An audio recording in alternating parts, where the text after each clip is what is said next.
దీపా, దీపా, నువ్వు నిద్రపోలేదని తెలుసు దీపా. ఇంత జరిగిన తర్వాత నువ్వు ఎలా ప్రశాంతంగా నిద్రపోతావు? రౌడీ నన్ను చాలా ప్రశ్నలు అడిగింది. ఫంక్షన్లో ఎందుకు గొడవైంది, ఎప్పుడు గొడవలే అవుతాయా అని.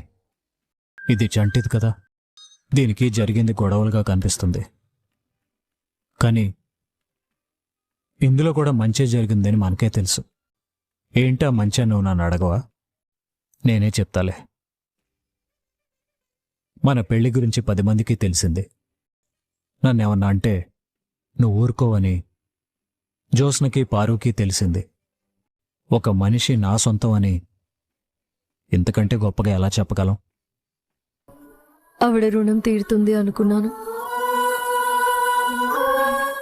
మీరు నాకు ఆ అవకాశం కూడా లేకుండా చేశారు. నా కూతురు మిమ్మల్ని తండ్రిగా కోరుకుంది కాబట్టే మీరు నా మెడలో తాళి కట్టుండొచ్చు. ఎవరవునన్నా ఎవరు కాదన్నా నేను మీకు భార్యనే, మీరు నాకు భర్తే. కానీ ఈ మాట